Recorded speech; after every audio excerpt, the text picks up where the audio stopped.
Welcome back to the Badass Literature Society, where badasses come together to rate and review novels recommended by you. Hi, I'm Michael. This is Barbara. And this month we read The Final Empire, or Mistborn #1 by Brandon Sanderson. This one was recommended to us by a user on Reddit, specifically from the subreddit Fantasy. So let's talk about Brandon a little bit first. Brandon Sanderson is an American fantasy officer, a Nebraska native. He currently resides in American Fork, Utah. He earned his master's degree in creative writing in 2004 from Brigham Young University, where he was on the staff of Leading Edge, a semi-professional speculative fiction magazine published by the university. He has been nominated twice for the John W. Campbell Award. Also, after Robert Jordan's death, Brandon Sanderson was selected by Harriet McDougall, who was Robert Jordan's widow, to complete the final books in Jordan's epic fantasy series, The Wheel of Time. Harriet asked him to complete the series after being deeply impressed by the book that we're reviewing today, Mistborn, The Final Empire. On March 30th, 2009, it was announced that A Memory of Light, originally slated to be the final book, would actually be split into 3 volumes, The Gathering Storm, Towers of Midnight, and A Memory of Light. Barbara, you want to tell us a little bit about some specs on the book? Sure. This was originally published back on July 17th of 2006. The genres are fantasy or high fantasy. It is roughly 541 pages, depending on the copy that you own. And it currently has a 4.5 on Goodreads, a 4.6 on Barnes & Nobles, 4.7 on Amazon, and a 4.8 on Audible.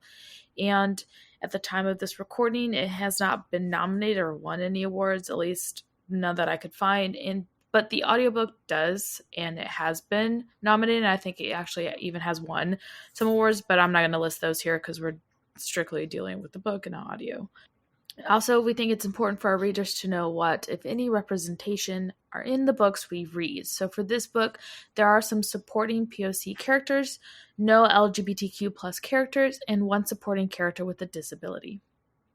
All right, thank you. Going to give us a little synopsis in your own words? Sure, this book is about the final empire is literally where these characters live in and what they're called. And then you have 2 perspectives of characters, and you switch between Kelsier, I don't remember his last name, and Vin. And they're both what we call, or what the book calls, a Skaa. And that's just a subgroup of people. So you have the Skaa and non-Skaa, which would be, I don't know, the rich people. Yeah. Or I guess non-Skaa people. And I really don't know the difference between them as far as like if they look different or anything like that, because the book kind of hints that they don't.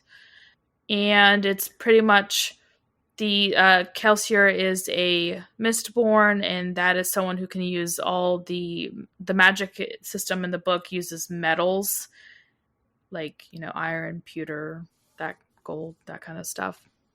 And they ingest that, and that's how they get their powers. And Mistborns are characters who can use all of the metals, and then Mistines are characters who can just use one of the metals.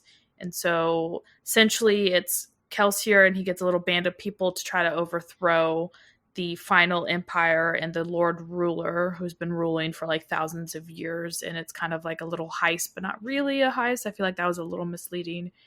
And it's just essentially them trying to usurp the final empire, which is the Lord Ruler, essentially. I don't know. Try not to spoil anything. So the one other thing you could mention was that Kelsier and Ven are both half-Skaa.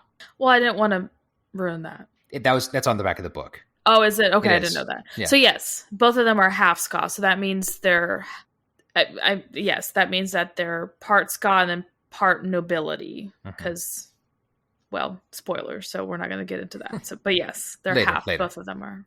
Cool, thank you. So, diving in like we always do, what did you think about The Final Empire? And remember, no spoilers. So, I enjoyed it for the most part. I really liked the magic system. I thought that was really, really, really interesting. I had trouble remembering which metals did what, though. And it's not because it's like all up in there. It's just because of the lingo that they use, like pulling and pushing and all that kind of stuff. And then they have certain names for people, the Mistines, who use the certain magic. So it's it's a bit confusing, and it took me a hot second to understand that, but I really enjoyed the magic system regardless if I was understanding. I really liked it. I thought the fight scenes were really done very well. I had a little bit of trouble whenever we had multiple characters on the page. I feel like he struggled a little with that. And towards, I don't know, 3/4 of the way into the book, maybe a little bit before then, it really dragged for me, where I was kind of struggling to get through this because I just was like, okay, come on, let's get it. Let's get some action going. Let's get some story plot rolling, because I think it's both character and story plot, whatever you want to call that, driven, but at times it focused a little bit more on the character, and normally I enjoy that if it's well written, but sometimes I felt like it was a little crack-a-lackin' for me. But overall, I did enjoy it. I think the best part of this was definitely the magic system. The world was really cool, but we learned just a little bit of the world because we didn't really travel outside of like 2 main hubs, really. So I'm curious to know if we're going to find out more of this quote-unquote final empire.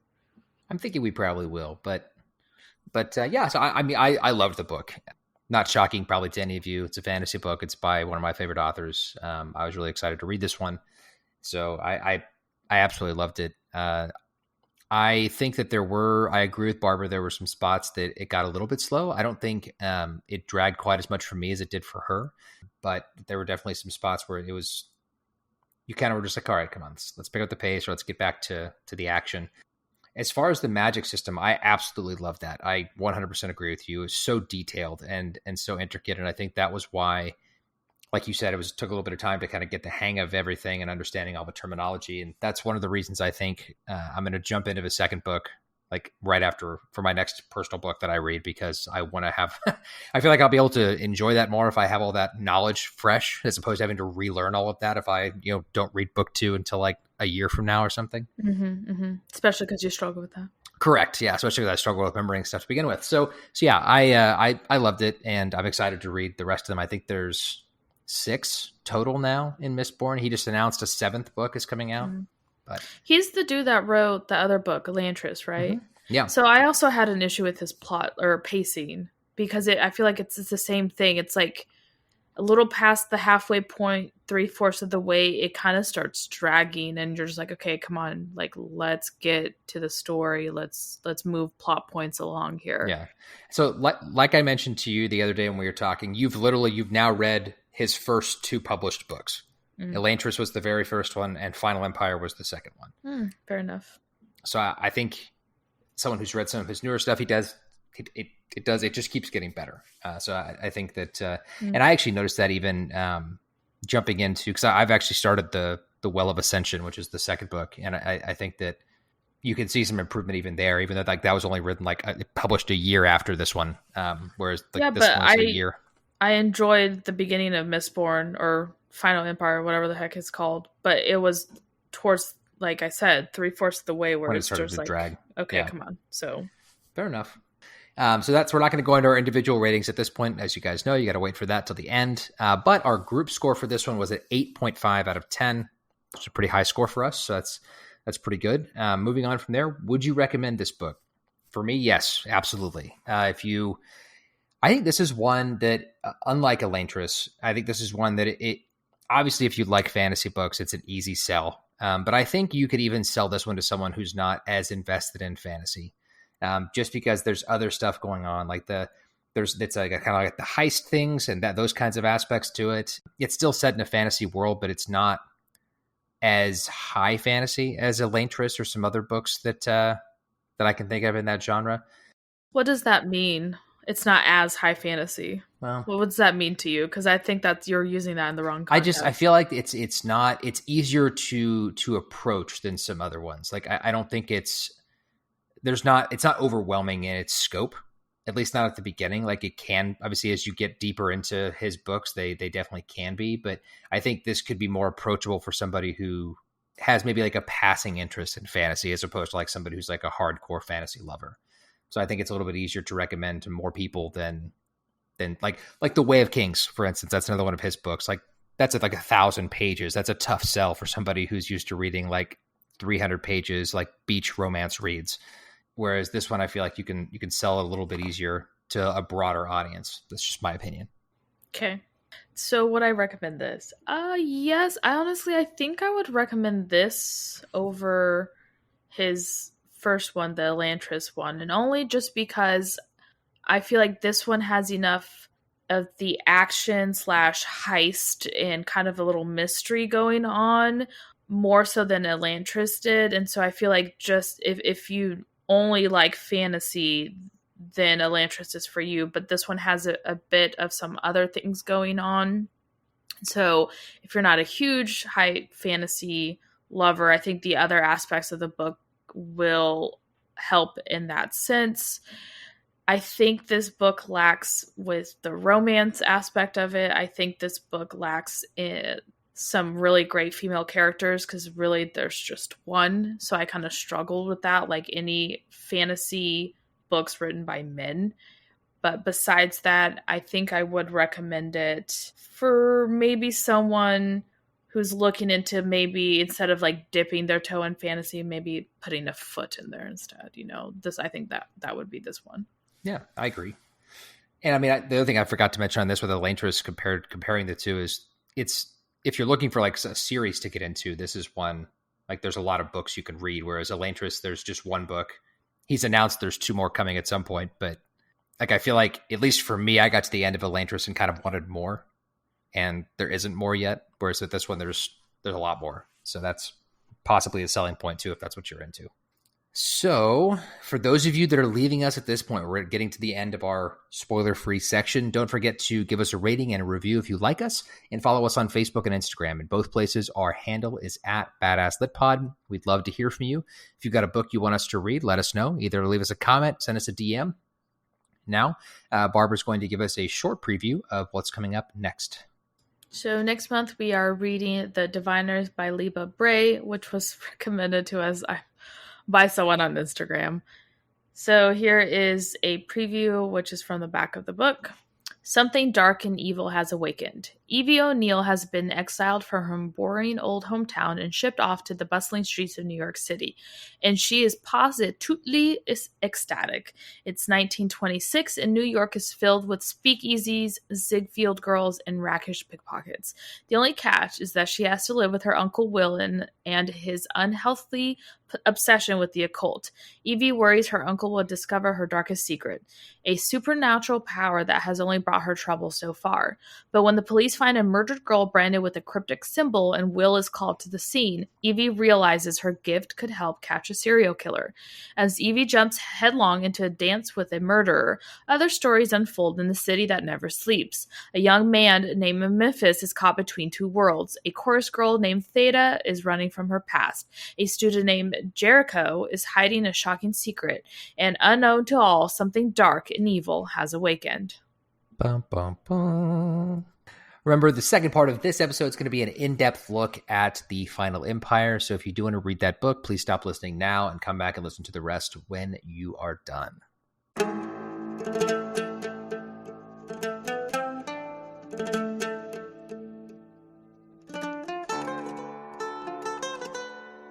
Hello, everybody. I'm Megan. And I'm Samantha. With Literary Lushes. And we want to tell you about our podcast. Join us every other week as we dive into a sci-fi or fantasy novel where we also drink cocktails inspired by the novel. We post YouTube videos of us making the cocktails. And a lot of the times we even have the authors on, including Dennis E. Taylor, Marissa Myers, and even Angela Roque. So join us because you don't want to miss the podcast that's been described as not taking ourselves too seriously. And with that we say, stay lively with your libations.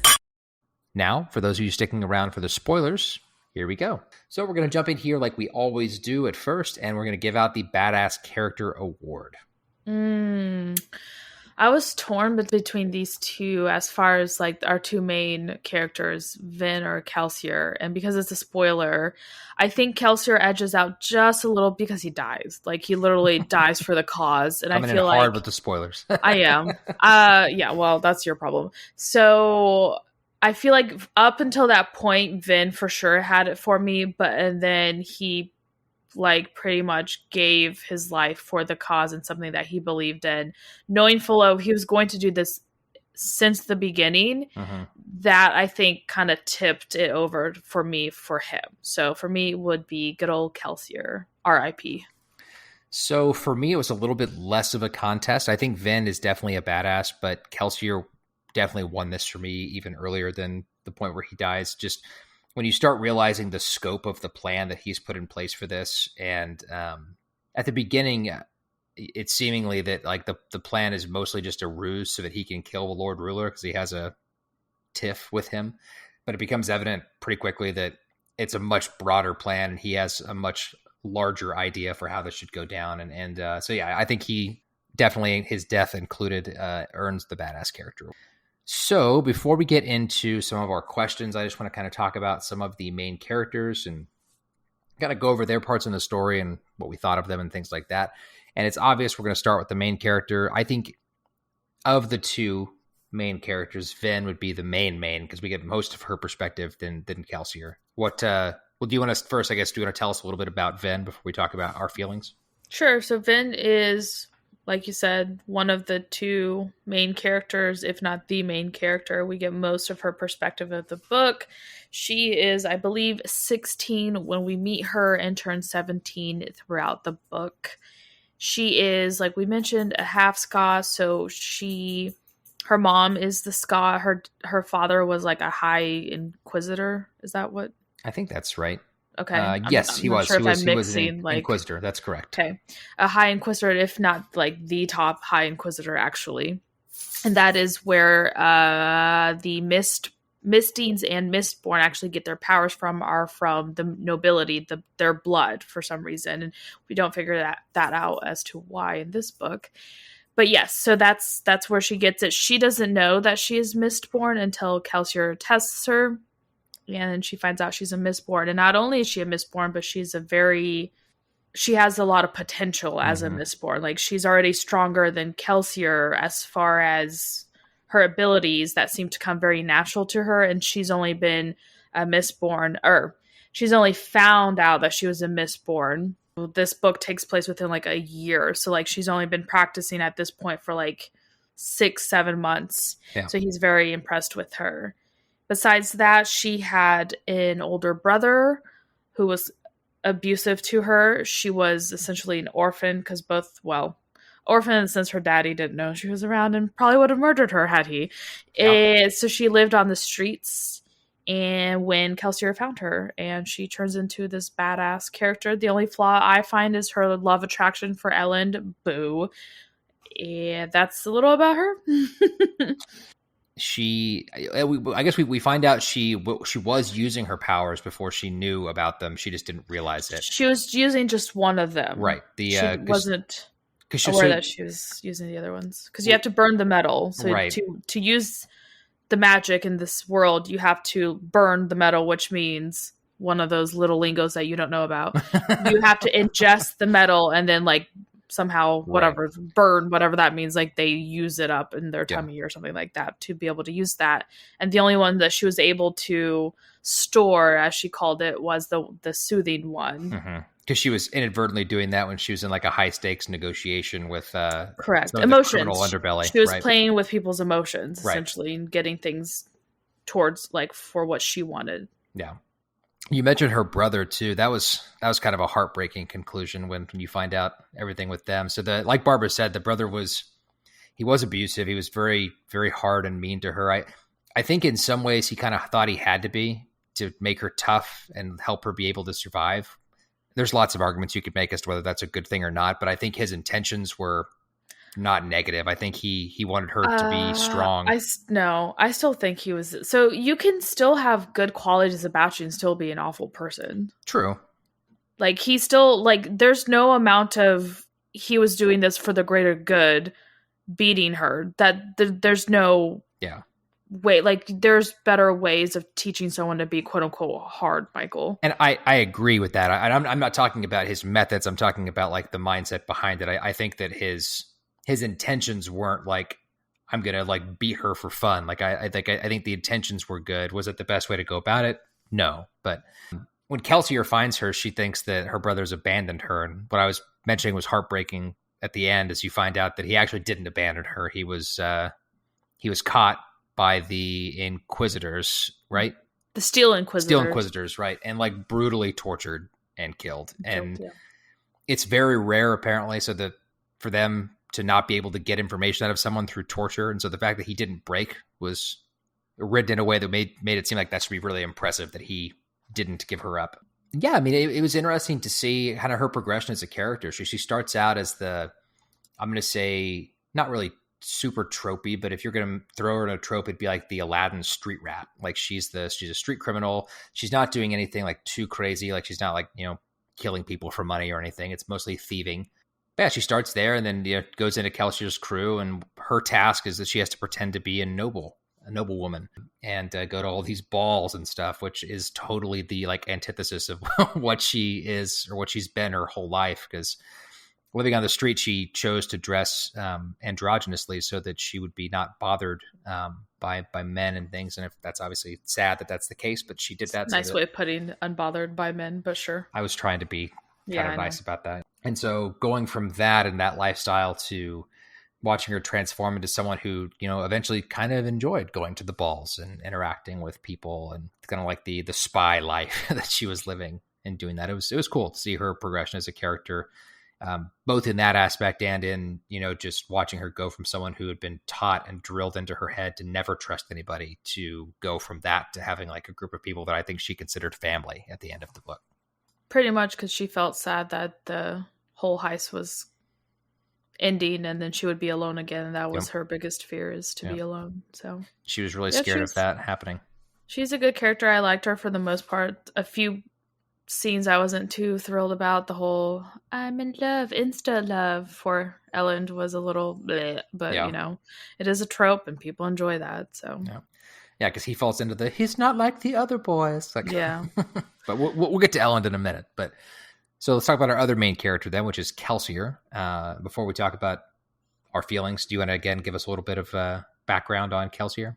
Sure. Kelsier is another half-Skaa, and to realize your powers as a misting or a Mistborn, they call it your snap. So it's like you're born with these abilities, but you're not aware that you have them until like something traumatic happens to you, or you're like kind of forced to use these powers. So Kelsier pretty much lives his whole life without realizing he's a Mistborn until because he's mid-30s, I think is what the book describes him. So when him and his wife try to steal from the Lord Ruler, they get caught, and then they get sentenced to go to this pits of hell, essentially, where they have to go and find this type of metal, which they don't realize that's what they're having to do. But essentially you have to go under this mine, find this like rock geoid type thing. And every day you find, or you have a week, I think, to find it. And if you don't, then you die, essentially. And he snapped because his wife took his place and died, because you die if you don't find it. And the people beat her to death, and he snapped and pretty much like murdered everyone there, or a little bit, and escaped. So he's the only one who's ever escaped that spot. And everyone knows him because he's got these really long gashes on his arms because of the time where he spent like grabbing things. So, and he's kind of known all over the place, like he's well known because he escaped and kind of causes trouble. And he's amazing at being a Mistborn. He has a brother, Marsh, and then he was, before all of the snapping and all that stuff, and he turned into a Mistborn, he was essentially the crew leader of a thief guild, and he would put these little bands together to, steal from the rich, give back to the poor type of character. And he's very charismatic. People really enjoy him. They kind of gravitate towards him, and that's him, essentially. Yeah, they called him the hero of half-Skaa because he escaped the half-Skaa pits. I really liked Kelsier. I think there's a lot to like, and I think there's a lot to not like about him too, though, to be honest. Like he's definitely a flawed character in some ways, but definitely kind of a gray character. Like he is the hero, but I feel like he's a little anti-hero because he has no qualms in murdering any nobility. Like obviously he doesn't hurt the Skaa unless they're traitors, which And it's not like traitor and like what he considers a traitor is someone who sold himself out to be able to support himself and work for the nobility or work for the Lord Ruler or for the Empire and that kind of stuff. Then he has no qualms of murdering you either. Yeah. And so, yeah, that kind of makes him more of a moral gray character. What I enjoyed about that was how Vin, like they both kind of taught each other. Like he taught her to trust people and have a family and have each other's back and friends and love people and be more trusting of people. And she showed him, which is ironic because she was so trusting of not other people and him, that like not everybody deserves to die regardless of their class and their status. Yeah. No, in a way, when you said that, I just thought of it as like he taught her to be more trusting of everyone, and she taught him to be more trusting of nobles sometimes. Right. So that, he was definitely a great character. Definitely a phenomenal leader, like you said, very charismatic. He not only was a very skilled Mistborn, but he was very good at getting people to be on his side of the argument and to agree with what he was saying and to join his cause, which was obviously very helpful when you're trying to start a rebellion in a major city. So yeah, I enjoyed his character. I enjoyed the flaws. I think that made him for a better character. I was a little iffy about him because I was like, man, he's going to do something. And then when the whole thing, that was kind of like a punch in the gut. And I'm not going to get into that because I believe you have a question about that. But I do, yeah. It was very well written, and I really enjoyed that. And yeah, and like you said, it was really, I really enjoyed seeing his attitude, not towards all nobles, but towards Elend at least, change because of Vin, and showing that they're not all just these scumbags who hate Skaa. Some of them are just regular people who don't know. They do know, but they needed a little fire on their ass to actually do something about it. Okay. Well, do you want to give us a little bit of background on Mr. Elend Venture? So he is a nobility, part of the nobility, and he is actually from the House Venture, which is the top dog of the nobility. So you have the nobility, and within the nobility, you have classes, as one does in any of these types of books. And he is from the house, the highest house, and he's actually the heir of that house. His dad is a complete and utter scumbag. He kind of likes to rebel against his father just because A, he finds it funny, and B, he likes his family, but he also hates what his dad does. So I think it's like his own little way of rebelling against the system. He likes to read. He's very smart, but I feel like, so he's smart. He's book smart. He is not street smart like Vin or Kelsier. He's definitely just book smart, I think. Yeah. And obviously he's Vin's love interest because, like I said, like she meets him in the very first ball that she has to go to and like is instantly attracted to him. And so she's like, oh, for some reason I felt myself trusting him and I don't know why. I was like, well, why? Why is it, huh?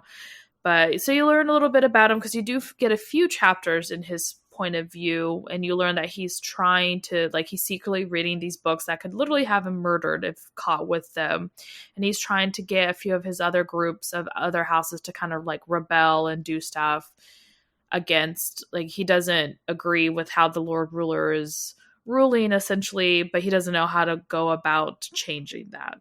Right. Kind of him. I think he's in his early 20s, I believe. I think he's like 22 right. or something. He's pretty young. So yeah, I mean, I liked Elend. I thought that obviously the tropey parts of their early relationship were kind of, well, tropey. I liked him as a character. I thought it was interesting to see that. I guess just like see his way he thought and his thinking. He wasn't like Kelsier, like you said, or like the others that are like ready to act and do something. He was more philosophical. Like he obviously didn't agree with how the Skaa were treated generally, but like you said, he didn't really know what to do about it. Like he knew from the books he'd read and what he talked to Vin about that he didn't like how things were, but he didn't know what to do to change anything. So he was just kind of an angry young adult that was, I guess, acting out against his family and stuff because he didn't know what else to do to change anything. But I think it was an interesting character, and I think that while we didn't see a lot of him in this book, I think that he'll probably be a major character in future installments in this trilogy. I guess this is the spoiler section because he becomes the king of the world at the end of the book, and so I would think that would mean that he'll be a major character going forward. Oh, yeah, most definitely. I was a little hesitant on him. I wasn't a huge fan of him. I felt like he was kind of an idiot just because, like, he wanted to rebel, but he didn't have the balls to do it until someone else had to do it for him. So Yeah. I liked him a little bit more later in the book, but we didn't get too much of him. Like, he didn't have a huge arc like the other main characters did, just because there wasn't too much of him to get that arc. So I'm curious to know how he's going to be in the other books. Yeah, I am too. So moving on from Ellen, we'll talk about some of the members of the crew that Kelsier puts together. The first one I have down here is Breeze. Do you want to give us a short little snippet about who Breeze was? Then we'll talk about him just a little bit. Yeah, so Breeze is a very skilled soother. So a soother is someone who can manipulate emotions around him, and he is part of the nobility. But I'm not really sure like what house he's from. It doesn't actually ever say. I think maybe he's just a minor nobleman, and he's very good at what he does. Like there's a scene where Vin is with him and he's like teaching her how to soothe people, and it's like very subtle in how he does it, but he's constantly using it. Like he is always trying to make people do stuff, like get him wine and do all this stuff. Like when he first meets Vin, he tries doing that to her and she's not too happy with that. And he is the soother for their little group. Like they each have, just like any good heist, you know, you have someone who's really good at what they do, the specialty, and his specialty is the soothing.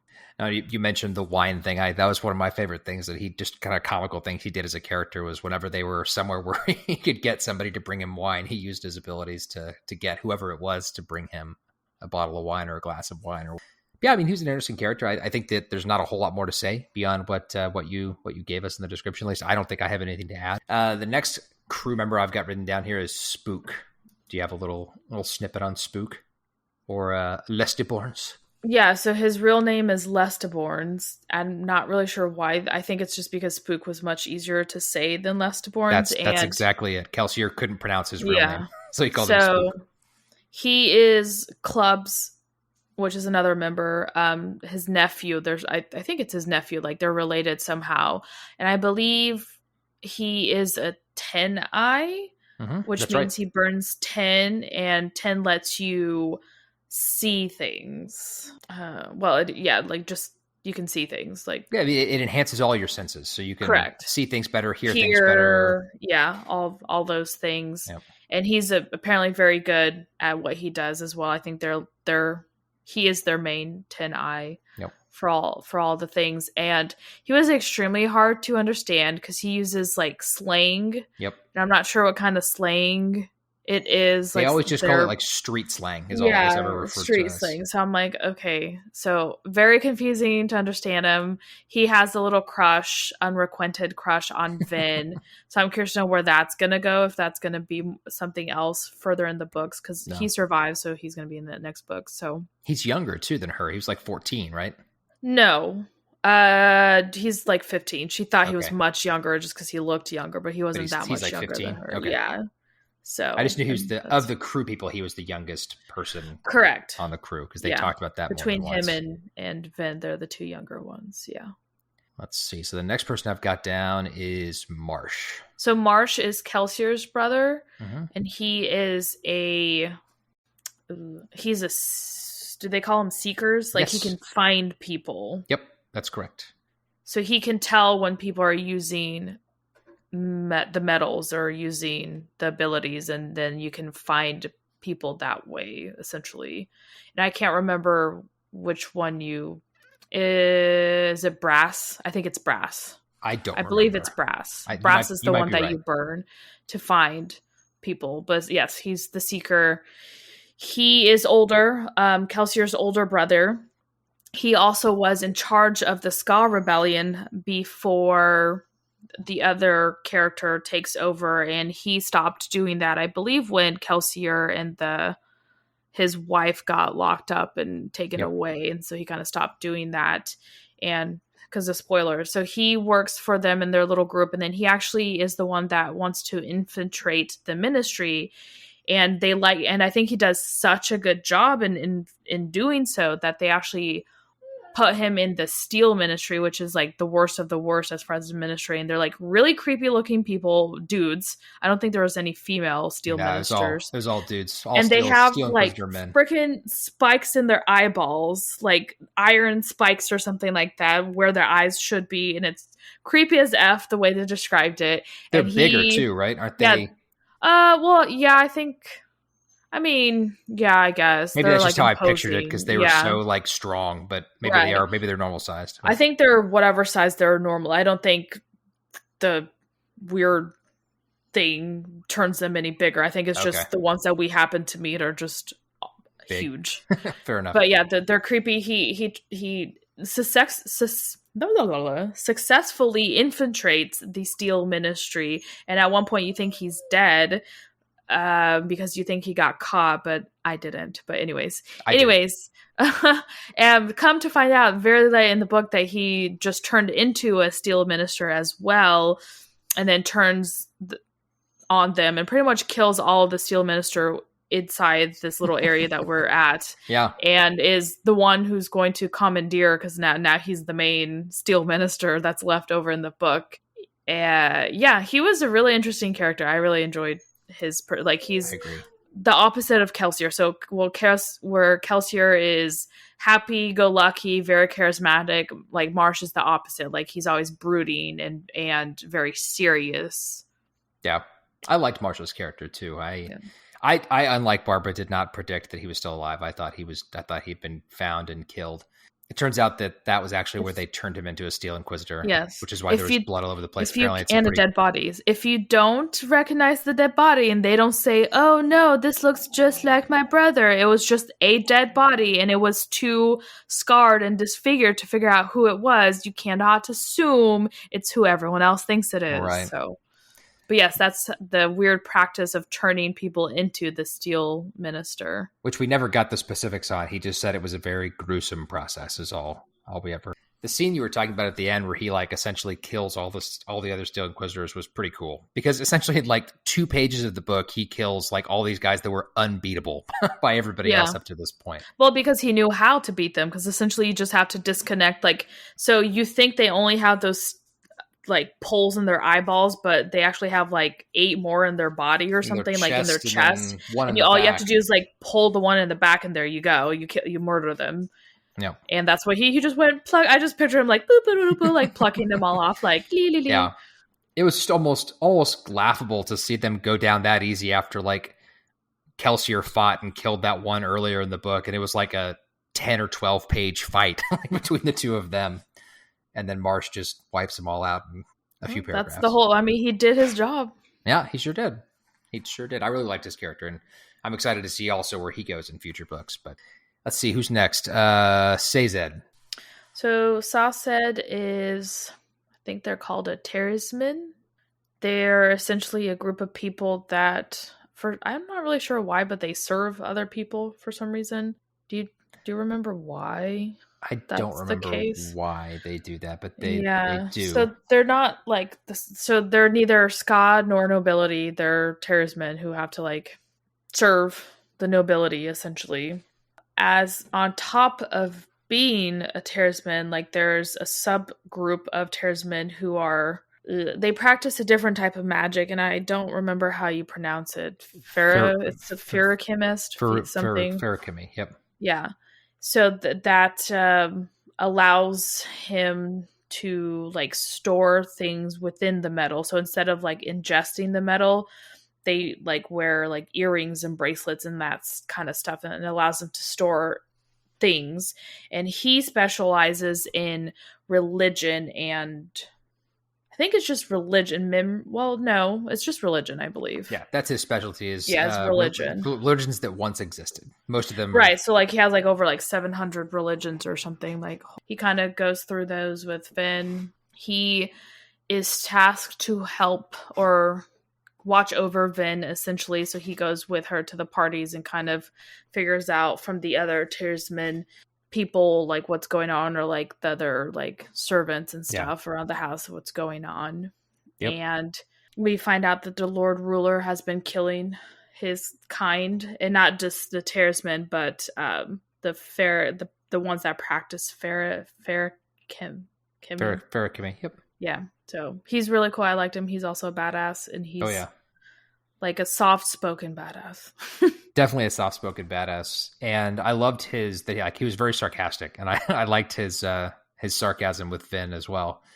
And it was, obviously badass too, because not only because he has all that knowledge, but he saved Vin's ass more than once. A few times, yeah. Yeah. Mm-hmm. Quite a few times. So he was a very interesting character, and getting to learn about the Farrakimmy through him, which I think that aspect of the magic system will probably play more of a role. Oh, 100% later on. Yeah.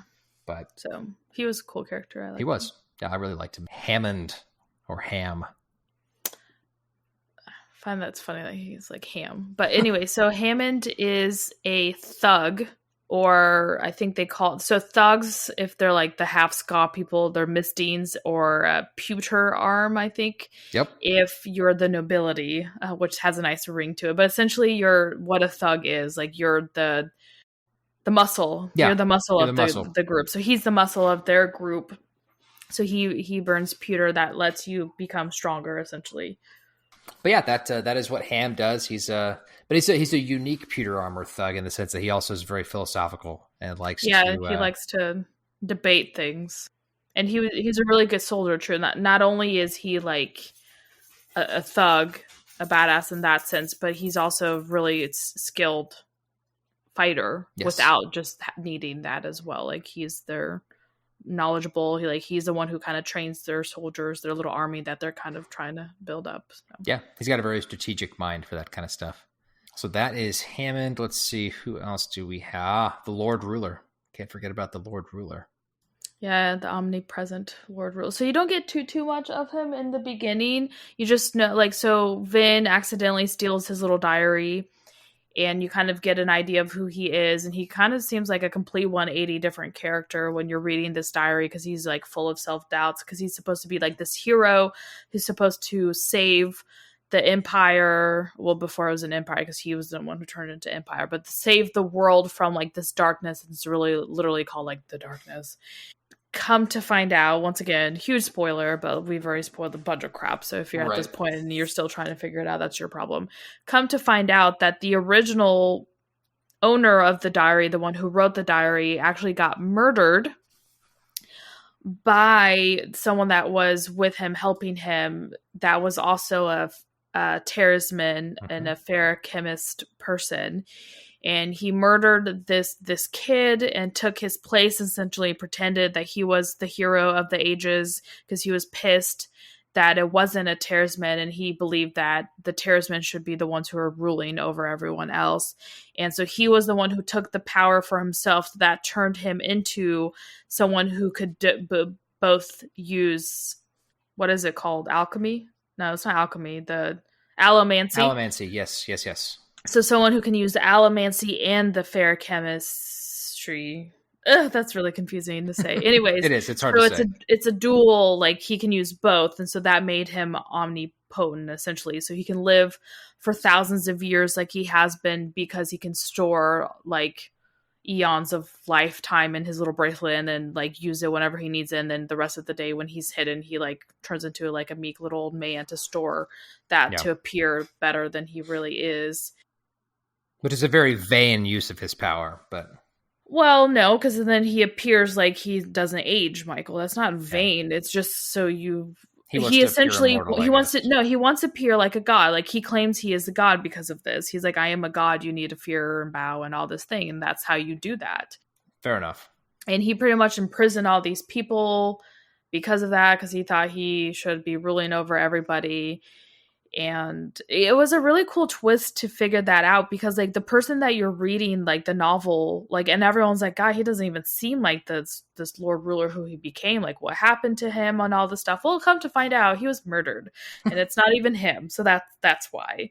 And he's not a good guy. He murders a lot of people. He has this weird thing that he thinks he's superior to everyone. Obviously, a god complex, essentially. Yep. And the worst part is, he thought his people should be the rulers of this country, and then he's so scared that his people are going to find out what he is and what he did, and so he doesn't allow, like, he castrates these talismen So it doesn't allow them to breed unless he's the one who is allowing them to, breed and have children, because he's afraid that the powers that combine and make him into someone is going to do the same for someone else, and then they'll be able to take him on, because that's why he's so potent, is because he has the dual magic system going on. So he was a very interesting. So we don't get too much of him until the very last bit, and the little bits that we get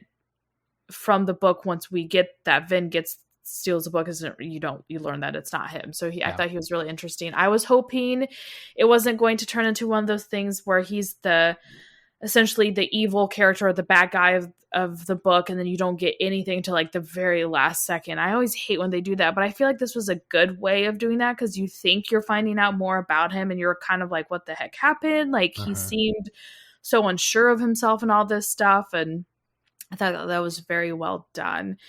And I'm curious to know, because I was not actually expecting him to die in this book. I thought we were going to get more of him. So I'm curious to know, like, he hinted at, like, there's a potential more baddie coming around. The darkness. Yeah, exactly. So that's the Lord Ruler. Yeah. I don't have a lot more to add. I thought he was an interesting villain. I liked the way that Brandon Sanderson made you think the diaries were him, and then kind of flipped that on its head at the end. The fight scene between him and Vin was obviously very entertaining as well at the very end of the book. I mean, it's a very interesting character. And I kind of wish we'd gotten a little more of him than we did. Yeah. Like actually him, being part of it, as opposed to just, because you get a lot about him, but it's like generally like the lore of the Lord Ruler from other people's perspective. And so it would have been cool to get more actually like interacting with him. Yeah. I mean, we still might. We might. That's true. But if we give like a flashback or something. And then the last character, which is not a major character, but I thought he was really interesting, so I wanted to talk about him a little bit, as Orasur. Yeah, so he's like an impersonator, and essentially he impersonates Lord Renox. Is that how you say it? Renault. Lord Renault.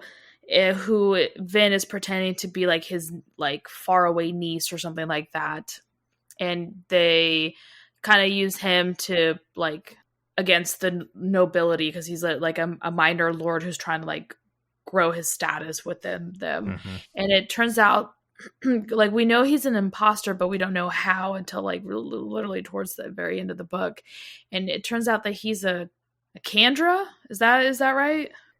He is it starts with Kandra. the K. Kandra. It's Kandra. I think that's right. So he's a Kandra, and we don't really know too much about them. We just know they have to like eat or like digest the human remains of a person to impersonate them. That's how they impersonate them, which is really creepy. And he has a contract with Kelsier, and that's why he's helping them. Yep. And apparently the Kandra are like a higher form of like the creepy mist wraiths that are just like this little blob of things that like eat other things and finally get sentient being. I don't know. In Pokemon terms, he's the first evolution or the second evolution of mist wraith. Enough. Yeah. So I'm assuming we're going to get more of his character, because upon Kelsier's death, he passed his contract to Vin. So now the Orasur is kind of like indebted to Vin and help her out. I'm curious to know how that's going to go. She's like quite grossed out by him and is not a huge fan of their kind. Yeah. So I'm curious to know how that's going to work out and turn into and be. But yeah.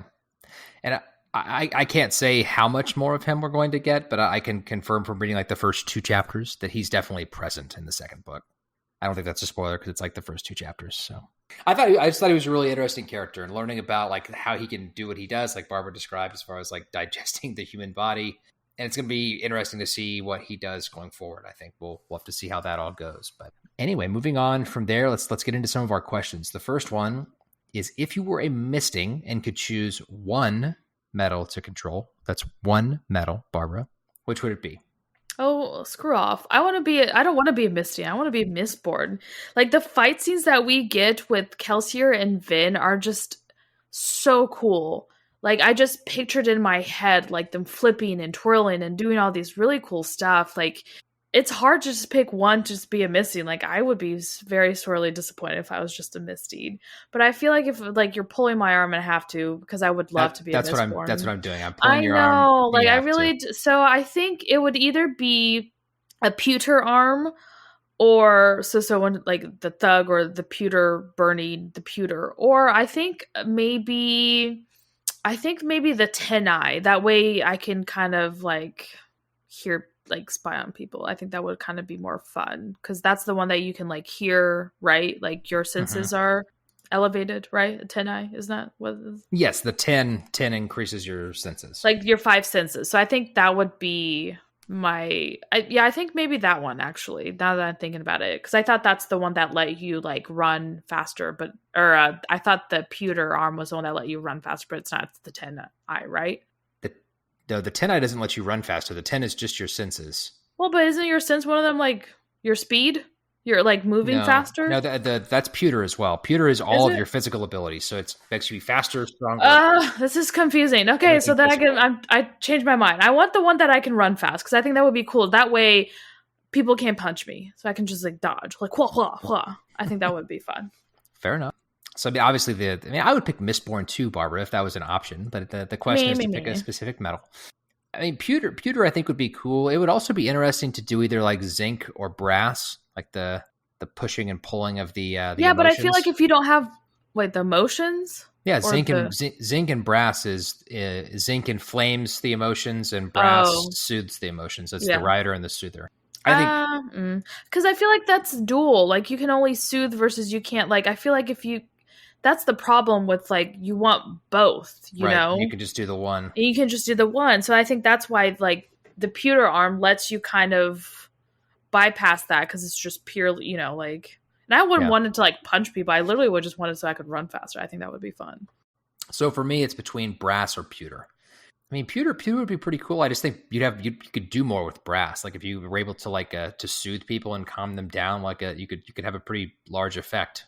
I'll just punch you first, and then you can't soothe anybody. I mean, that's technically true. But so I think I would choose brass. I think if I had to pick one, I would choose brass for myself. And apparently, Barbara's going to choose violence, and I'm going to try to calm them down with my words and my abilities. But anyway, let's talk about Allomancy some more. So, what did you think of the book's magic system? I feel like there's no more than we can say about that. Is there? I don't think so either. No, it's okay. I was going to say, that's literally what I was going to say. I feel like between us talking about it at the beginning in the spoiler-free section and us talking about like the different characters and all the stuff they can do, like we've covered it. Like, yeah. And we can pretty definitively say we both loved it. Oh, I loved it. This was such a interesting take on like magic that I've never seen, like with the metals and how there's like different, so there's a sister element to each one, like one pulls, the other's like the soothing one that you said, like one soothes, the other one makes them excited or whatever. Yep. So it's just the combination that not only he used the metals, but like the relationships between two metals and one another and what they do. And it was just really, really, really very interesting. I love that aspect. I wanted more of that aspect. I wasn't even that pissed that I was really confused in the beginning because he's like, oh, and Kelsier pushed and he pulled and he did it. And I'm like, what the hell is going on? Like, I do not understand this terminology. Right. It's one of those reasons why I wish I had the hard copy because it's so much easier because in the back of the book, like they have that terminology so you can read about it. And on a Kindle, it's just a lot harder to read that and reference those. So sometimes I think next time I'm just going to like print it out. Just carry it out with me with my Kindle. Yeah. And so that actually reminded me. So Brandon has recently said, because people have been asking for a while for like a hardcover like glossary of the Cosmere, so like all of his books, like have a guide of everything. Sure. And I think that's coming, and that's definitely something like I want to add to my collection. Yeah, like an encyclopedia for all of them. And since I am reading all of them, I think that would be cool. But yeah, definitely. I think this was the strongest part of the book was the magic system. And I knew it would be. I think it was I thought it was very well written, very well explained. Probably one of the favorite magic system, honestly. Yeah. That's cool to hear. When I started reading this a little before you did, and I called it, I was like, Barbara, you're going to love this magic system. It's so cool, right up your alley. So yeah, I think you're right. We've kind of covered that now. So what plot twist took you most by surprise? And for me, and I think it's going to be the same for Barbara, to be honest, but for me, it was Kelsier dying.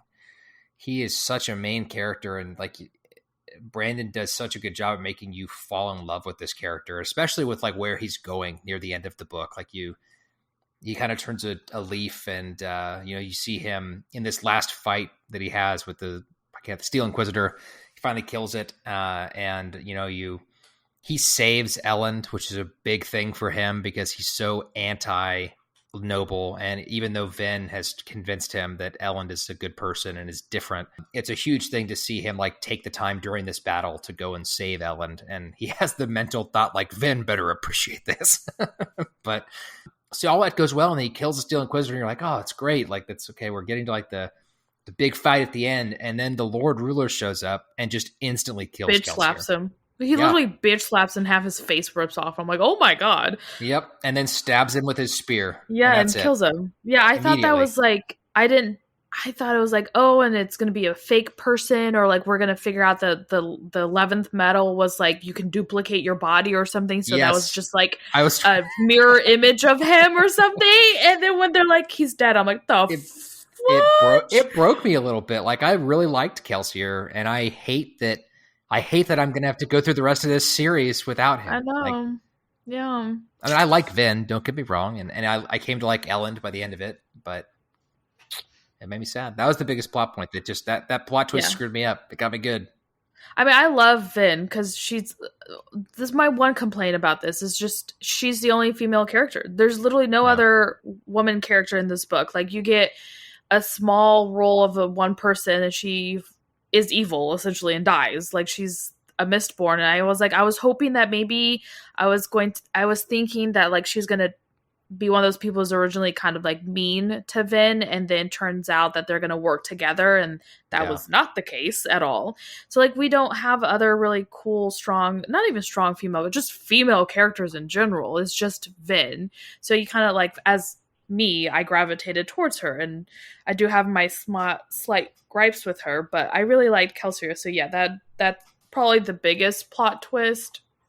I was not expecting him, especially because he was the second main character in the book to die, and he had planned this the whole time. And like, what really got me was like, after the fact, he left like little notes for them, and like his huge plan along of what he was actually planning on doing all this stuff. And it kind of breaks your heart because the whole time, all these other characters were doubting him because they're all like, oh, you're doing this because for the wealth, or you're doing this because you want to be the ruler next. And it's like, if they only trusted him and believed in him, like, that was never his intention. He was never planning on surviving, and that was really sad. And the kicker was the whole note to Vin where he said, hey, I'm going to tell his wife. He was like, hey, I'm going to tell my wife hi from you and all this stuff. She always wanted a daughter. And I'm just like, oh no, why would you do this to me? Oh man, that really got me. That was, woof. It's getting you right now. Very sad. Very well written. He's a very good author.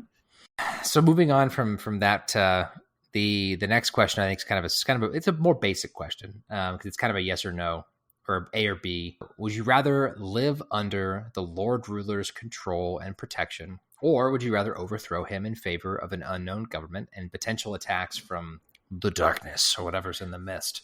And this is kind of like an age-old question, right? Safety versus freedom. I don't know about that. I think we've been trying the Lord Ruler's control for 1,000 years, and look how well that's going now. Like, he's kind of a dick. The Skaa are being treated like less than by the nobility and him. The Steel Inquisitor is creepy as F. Same with all the Inquisitors, all this other stuff. So, like, after 1,000 years, I might just be like, you know what? I'll take my chances. Yeah. So I'm going to go with taking my chances. We can maybe do this a little bit better, and I guess I'll see what else the horizon brings. Maybe I changed my mind after reading the second and third books. Maybe there's something worse than that. But as far as what I'm from the first book, I'm going to take my chances. Because he definitely implied that like he was keeping something much worse. Correct. He was like, I'm still keeping something at bay. Dies. And it's like, oh yes, the trope where I have a bit of information, I die before I can tell you. So thinking about this question, I think from the reader's perspective, like what Barbara was saying, it's easy to say, like, yes, we're going to overthrow him and figure out what happens next. But then I started thinking about this from like different people within the book's perspective. So like if you're a nobleman or a noblewoman, it's easy to choose like, well, I'd rather stay under the Lord Ruler's control. Like I'm safe, I'm powerful, I have all the things that I want. Yeah, but you're also considered the bad guy in the book. It's true, but not in their own story. They don't probably see themselves as the bad guy. Well, obviously not in their own story. And that's what I'm saying, like from their perspective. And even if you flip it and you say that you're looking at it from the Ska's perspective, there's so many Skaa that were resistant to the rebellion because they have gotten used to the status quo, and but they didn't know any better. They literally didn't have any hope. But that's saying, the like, difference. It would be okay, interesting Ham. Okay, Ham. I was just thinking it'd be interesting. Anyway, I also would choose, if it was me, to overthrow the Lord Ruler and see what happens next. But let's see what is next. Religion is very important in this book. What with the prophecies that foretold the coming of a great hero, and Sazed looking to spread word of dead religions, and Kelsier being Kelsier and starting a religion all by himself. What did you think of the role of religion in this book?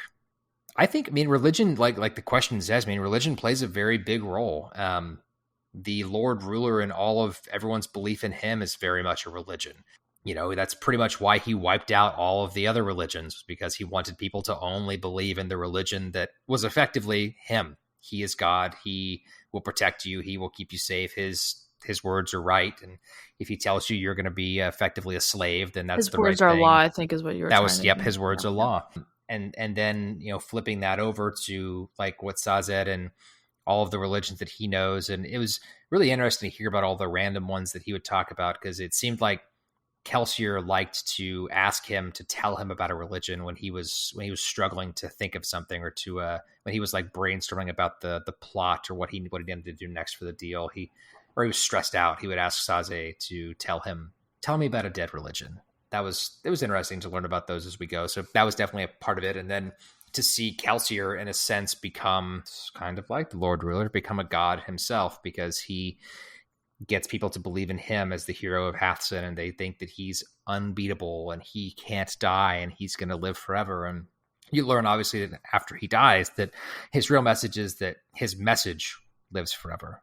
And, he takes that final step that's so important in creating a religion, is dying and becoming a martyr for your own cause. But yeah, religion's huge.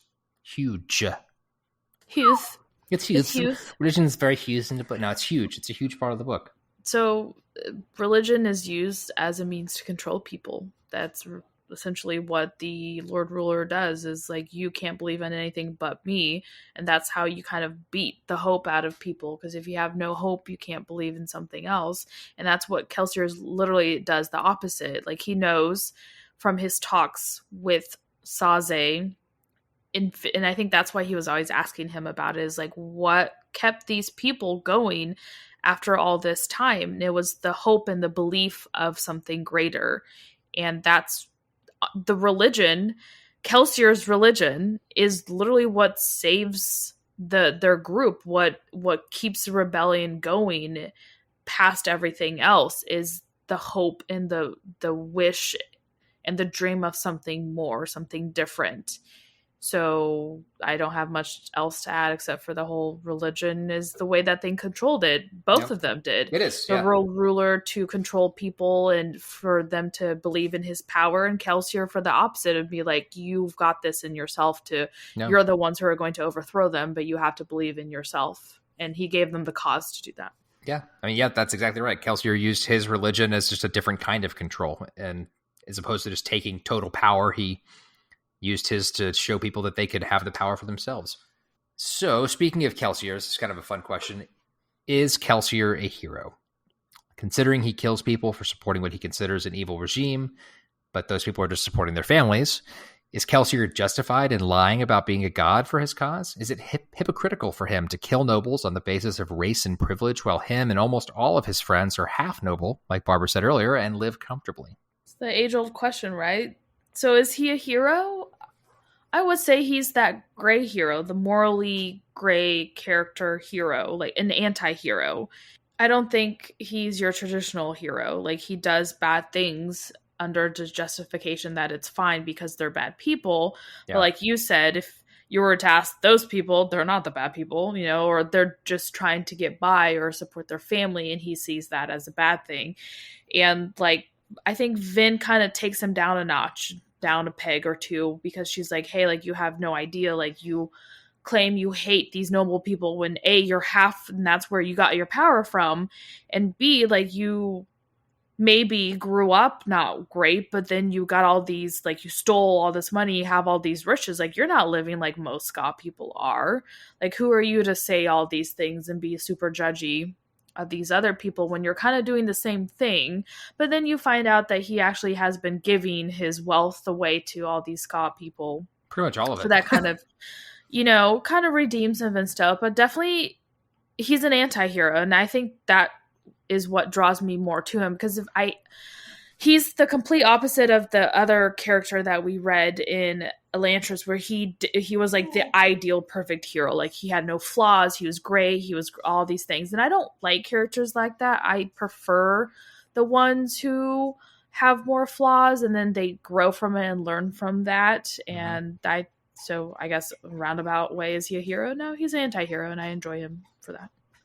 I think Kelsier is a hero. I think he's a flawed hero, like Barbara said, but I think that he's still a hero. I think that, you know, his legacy will be that he will be seen as a hero to lots of people. And he did some bad things, and I think most heroes do. You know, most heroes don't. That's the whole point of being a hero, Michael. Most heroes make mistakes, is what I mean. All heroes wasn't making mistakes. Most heroes are the whole golden child that they don't make. Like, they might make mistakes, but they don't outwardly murder people. True. Or have this hatred towards people to murder them. Most heroes aren't the murdering kind, Sweet Pea. What kind of fancy books are you reading, fake? So yes, I think Kelsier is a hero. Maybe not in the traditional sense, but I believe he still is a hero. Let's see. Moving on from that, let's talk about some other morality. Breeze justifies soothing as being nothing more nefarious than wearing makeup or laughing at an unfunny joke to manipulate someone's mood. Do you agree? And to what degree is someone being rioted or soothed accountable for their actions? And to what degree is the soother? Does your answer change if the soother did not intend for them to take that action? And it's a tricky question, like thinking about this, because essentially, I mean, it's not like straight up mind control, right? Where you're like literally forcing someone to do something they otherwise wouldn't do, but you're kind of nudging them in that direction.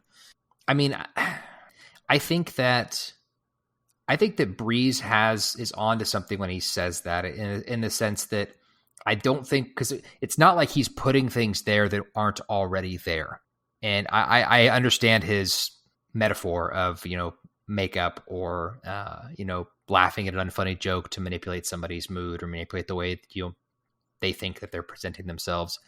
I think that the person that's being rioted or soothed is accountable to their actions. I don't know if the soother or the rioter would be accountable for that, just because they don't know what's going to happen. Like, it's not like mind control where you're like inside, like, you know, touching your head on, Barbara, kill your family. Like, that's not happening. Like, you're not telling somebody what to do. You're just nudging emotions that are already there. So I don't think that the soother would be held accountable for their actions. And I agree with Breeze's metaphor as far as the amount of manipulation. I'm gonna have to disagree with you on that one. So I understand what he's talking about as far as like makeup, laughing, or a funny joke to manipulate someone's mood. It's that, but then to a higher degree, to a higher level.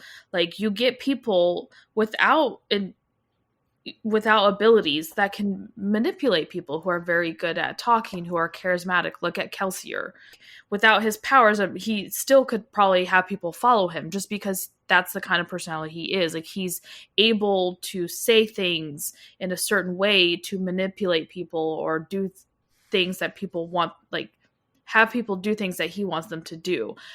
What a soother does, or what a rioter does, I think is to the next level, because they're pulling emotions that they don't want you to feel, or putting emotions there, or amplifying those emotions. It's one or the other, depending on the soother or rioter. So I feel like it's like a fire. So you're stoking, is that how you say it? Stoking the fire, or you're pulling the air from it, you're lowering that heat. So I think it's to a higher degree is what you're doing. Like without a person doing that to the fire is either going to burn out or it's going to get bigger depending on the kindling that is just lying around. What they're doing is they're amplifying that to whatever degree they want. They're making it quicker. They're throwing, the oil in it, or they're putting a cover over it to cease the oxygen from getting it. It's how I see it. That's a good metaphor. I don't agree with you. I think what they're doing is more some than just a normal, like, haha, I laughed at your really shitty joke. Like, no, it's I laughed at your shitty joke. On top of then I twisted it so then you thought you were like, ooh, that's even funnier than normal. So do you think that they should be held accountable? I think so, because just because you didn't intend for something to happen, you were still manipulating, you're still changing the outcome. If you hadn't touched it, then who knows what would have happened. So just because it's the intention, I've never liked that whole, like, I didn't intend to do this. No, you didn't intend to do it, but you still did it. The intention might not have been malice, but you still did it. You still manipulated that person, or you still touched them with their soothing or their rioting to do something, and maybe it wasn't the outcome that you wanted, but you did it, you manipulated it. And I'm not using manipulate in the sense that you manipulated the emotion, like you handled it. Fair point. Yeah, so you made good points too. So moving on from there, what was the biggest question you had at the end of this book that you would like answered in future books? What more is Ven? I feel like she's more, because we get that, and it could just be something like easy as like, oh, it's because her daddy was a high inquisitor and that's why, like, his blood is pure, or whatever the because we don't really know how, like, we know the abilities are passed down from the nobility, but we don't know why and how it's done, because, like, as far as we're concerned in this book, Ellen's father is a really he's a 10-eye, like he's a misting, but Ellen, as far as we're aware, doesn't have any powers whatsoever. So it's like, okay, so why does this skip a generation, or like, how do you get it? So I'm curious to know if she's maybe something more, and maybe she is someone who is both a ferrochemist and an allomancer, or if she's just a really strong allomancer because of blood relations. So I'm curious to know how that's going to be answered. And my second one is like, what is the darkness? Are we going to see the darkness now that the dude is dead? Because they hinted at something remotely like that. So I asked what was the biggest question, Barbara, and you took both of my answers by giving sucks. two. Yeah, well, it sure does. You can. So those are the two that I want to know as well. The third one being, I want to see, I'm excited to see what happens to the Empire now that the Lord Ruler's gone and Elend is in control. Like, will he be able to both keep things maintained, but also keep to his morals, right? Because he doesn't want to be like a dictator. He doesn't want to be like an emperor. Like, he wants it to be like a republic. And will he be able to do that and keep things running the way he wants them to run? That'd be interesting to see. Yeah. Last question. Speaking of Elend, what do you think changed Kelsier's mind about Elend? He would have killed Elend without a second thought in the first chapters of the book, as we saw him kill many nobles that we didn't really know a whole lot about without a second thought. So that's an interesting question. I think that the basic answer to that is Ven. Ven changed his mind. The more specific answer there is, because it's not like, Chapter 20, Ven just walked up to Kelsier and was like, Elend is different. And then Kelsier's mind was changed. Like, it was a process. Like, it took Ven a lot of convincing to convince Kelsier that Elend was not like the other nobles, and that he had different thoughts and different ideas and different morals. And he wasn't just this scum of the earth person. He was curious. And he may have not grown up in an environment where he got the ability to learn about a lot of the real world and the Skaa, but he wanted to know. And he was reading these books that were illegal to read to learn more about the world the way it actually is. And I think, we see Kelsier kind of come around, but it almost seems like, at least it seemed like to me, that he was almost kind of saying that just to satisfy Ven, because he kind of wants her to drop it. And then when he saves him, and at the end of the book in that big fight, that's when you see that Kelsier, okay, he really does feel that that Ellen is different. Otherwise, he wouldn't have done that. He would have just let him die and said, "Oh, I couldn't have made it in time" or something. So that's my thoughts on that. Yeah, I think so. I think Vin was the one who put the idea in his mind, and she was like, "Hey, like, he's different. He's not like the others, and there's more of them like this." I think that was the seed that the doubt of seed that she planted in him. And then I think he saw like his relationship with his wife where, people were saying, oh, it was her. She's the one who told the Lord Ruler. She's the one who backstabbed you guys, all these things. And all these people were telling him that, but he still couldn't, like, he still loved her and no one could convince him otherwise. So I think he saw that relationship that he had with his wife and how Vin was saying, like, he's different, all these things. I don't believe in all that stuff. And then I think it took him seeing that instead of running away, Ellen was running towards the fight to try to help Vin's character. He didn't realize, who she was at the time, and essentially rebelling against his nature and be like, no, I need to save these people too. And I think that's the straw that he was like, okay, like maybe she's right. Maybe there is a glimmer of hope for these people. That's why he changed his mind. Yep. I agree. And I had just thought about that. I was going to mention that I think that was part of it, that all the other nobles were locking themselves in their ivory towers and he ran into the fight to try to do something, which was cool. So that's it. Plus the love. No, plus the love. Right. The love. Right. The love. Yeah. That's it. She hearted him. That's all we've got for this one. Let's talk about our individual scores. Barbara, you want to go first? Yeah, so I gave it an 8. Yeah, I would have given it a much higher score, but like I said, it really dragged a part in the book for me. It really dragged, and that's kind of why I gave it a lower score. Because I feel like maybe we could have cut some stuff out. Like, I understand that we're trying to get some characterization in there, but some of that crap I really didn't care for. And it was mostly the whole intrigue of the political aspect of it. Like, I've never been a huge person. Like, I'm not a fan of that. And so it was during Vin's chapters where she was going to the balls and doing all this stuff. And we did get what I thought she was kind of a cool character because I liked her snarkiness and her shittiness. And then she just ends up and dies, which I was a little disappointed on for the one of the other woman characters or whatever. I feel like I didn't really care for those scenes. So if you just cut that, it would have been a shorter book, and B, it would maybe helped with the pacing along for me. But otherwise, I really enjoyed it. I liked most of the characters. I wish we got a little bit more of some other characters. But overall, I enjoyed it, and I love the magic system, and I'm actually really excited to read more about that. So I hope maybe the second book is a little bit better with the pacing, and maybe we get some more interesting characters and maybe more fleshed out of the minor characters, because I feel like the two main characters that were the most fleshed out were the 2 point of views that we got, and I'm hoping that we get more of some other people and newer characters, females. What's funny, I mean, I'm about to say I really liked the political stuff that he included in the book, but different strokes for different folks. I gave this one a 9 out of 10. I really liked it. I couldn't find much wrong with it. I enjoyed it. I'm excited to continue reading them. The story was great. The characters were great. I didn't think it was super slow. There were some times that were a little bit slow. The action was really well written when it was there.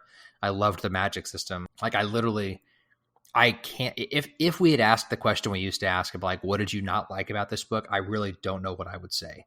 Yeah, because you're a guy and you see yourself represented in all of the characters. Like, I feel like you just don't understand. So you're a guy who really likes fantasy books. I identify as female. It's hard to read books, especially fantasy books, because I do enjoy fantasy and high fantasy and sci-fi and all this stuff, but it's really hard to find a book where you see yourself representative. And as not only am I a woman, it's also the whole person of color thing too. Like, it's really hard to not only find female characters, but female characters that look like me too. And you don't have that problem. You literally don't have a problem like that. You're not only are you a dude, you're a white dude. So it's all fun and games for you because you get that. And then I feel like you don't understand the difference of someone who doesn't get to read those. And so that's my biggest issue is like, I would like to see more character representation, regardless if that means male to female, if that means POC characters, if that means characters with disabilities or LGBTQ characters. Like, it would be nice to see that. And I feel like fantasy is the genre that we really don't get to see that a lot of. And that's the only biggest caveat that I have with these types of books is I wish we had more of that as someone who regularly has to deal with that. And you're lucky you don't have to deal with that. So it must be nice that you can see yourself and enjoy that book and not have to think like it would be cool if one of these like why couldn't have Breeze's character be a woman? Like I don't think that would have changed anything. Or hell, even Ham's character, that could have been a badass female character who was like a thug. That would have been interesting to see. Anything like that, like it just would have been nice, I feel like, to get more of that representation. That's true. And I think that I know that in some of Brandon's newer books, you see more of that than you do. And I think maybe this, in some ways, this is kind of a victim of its time too. Because like this came out in the early 2000s and it wasn't. I hate when people use that as an excuse. I don't like it as an excuse. Yes, it was a victim of its time. Like if that's the case, then everything is a victim of a time. Maybe you should have been a time ahead of your time. Like it's only because people got pissy at you that you changed your tune. Because beforehand you didn't see anything wrong with that? I don't think it's that people got pissy at you. I think it's just that things changed. There would have been a time where the general assumption would have been that for a book that was written about fantasy or sci-fi, like the market was just dudes. For men. Yeah, there weren't any girls out there that wanted to read it. But there were. That's the difference. There were. Just and you guys didn't care. It's the same thing with like girls don't like reading fantasy. That's so bullcrap. We've always been enjoying reading fantasies. You guys don't write for us, so why would we want to read your books? And then the ones when you do, we're always getting raped or all this other crap is happening to us. And it's like, are you kidding me right now? Like, that's ridiculous. I feel like I'm going on a tangent here, but that's the kind of crap that pisses me off. Yeah, it's fair. I mean, they're all good comments. I'm not disagreeing with anything you're saying. That's why I gave it a lower score, because it would be nice to see the representation. Yeah, it would that's be. Fair. You're like, there's nothing wrong with this book. You should be a little more open-minded about things. I should there be. You're are plenty of stuff open. Anyways. You're right. I should be. The group score for this one, between those two scores, obviously it's pretty easy math. It's an 8.5 out of 10. And I did just realize how did we get that? How is that split up? So 9 plus 8. No. Divided by 2, carry the 1. Yeah. But that's a score. I realized there was a question I meant to ask that I forgot to ask. And that is... and you already know my answer because I've talked about that. I want to read more of the books. I don't see it on here. It's not on there. Oh, I see. I just forgot to add the question to the notes. Mm-hmm. So, Barbara, do you see yourself? Do you want to read more? I mean, are you planning to read more of the Mistborn series? Yeah, actually, yes, I am. I really enjoyed the magic system, so I'm curious to know. I want to see where it goes because I feel like we discovered this 11th metal, and just like Vin mentions at the end, like there's a partner to that metal, like, and there's some secret stuff out there. I feel exactly, like. and she kind of was like, hey, like I don't think this is the partner that everyone thinks it's partnered with. Like I think it's the partner with gold. So if there's the gold and this is the partner, then what's the partner for the one that's missing and all this stuff? So I feel like that really led, and I do enjoy Vin's character, so I'm curious to know how she's going to grow and move on. And luckily, she's like the one female character, so I guess she survived. So I'm assuming she's going to keep on playing a bigger role, and maybe Ellen's going to jump in. So yeah, no, I definitely do want to read more. Yeah, I just hope there's better representation. I hope so too. I have a feeling it's not going to, because quote unquote, it's a product of its time. And so back in 2007, women and gay characters and POC characters weren't a thing. You know, we didn't exist. So I think that there might be some more representation later on. We'll see. But I'm also excited not just to read this first trilogy, but I think it'll be cool to see, because the second Mistborn trilogy takes place 300 years after the end of this one. So it's a pretty big gap, but still the same world. So there's the 3 main ones, and then he wrote the other ones. It's 300 years in the future of these. There's first one is called Mistborn Era 1, and then Era the second 1. Era 1, and the second trilogy is Mistborn Era 2. And then he actually just announced that he's written or writing. I think he's written. It's just not out yet. A 4th book for that era that's coming out either later this year or early next year. Did these all come out like back to back, or did he do the first trilogy and then come back to them after a few years? Do you know? So that's a good question. So he did the first trilogy, then came back later. So I think from interviews and stuff, he has always had an idea to do more. I mean, obviously, all of his books take place in this massive Cosmere, but he wrote the last one of these that we're reading in 2008, and the first one of the next one, which is the Wax and Wane series, what it's called, in 2011. So it was 3 years later. Not a huge gap. No, yeah. Okay, fair enough. If you look at his bibliography, he pumps out books like nobody's business. Like most authors with a book deal have to, Michael. Like they have to do within the scope of their contract about a book a year. Okay. So that's pretty standard. I just hopped on Brandon's site, so I was curious. So there's a book coming out in this year, this November, that is the fourth book in the Era 2 Mistborn books. And then he's also announced that he's writing a new trilogy, which is going to be Era 3 of the Mistborn books. Okay. So let's hope he's not trying to bleed it dry either. I'm not a fan of that crap either, but you know what I'm saying. Oh, like writing it into the ground where there's just... Yeah. I don't think he'll do that. I don't believe that's how it will happen, but... Fair enough. Have feedback about today's episode? Contact us by writing to badassliteraturesociety@gmail.com. You can also send us a DM or leave a comment on Instagram or Facebook. Our handle is @badasslitpod, I believe. Yep. On both. Make sure you're following Badass Literature for free in your favorite podcast app. Give us a rating and leave us a review if they allow you to. It's really important. It helps our podcast get seen by more people. So that's, if you do like our show, we'd love to hear from you. Also, don't forget to follow us on social media. Like Barbara said, in both cases, both places, our username is @BadassLitPod, and we're on Instagram and Facebook. And with that, we'll see you next time. See you next time. I'm Michael. Barbara. Bye. Bye.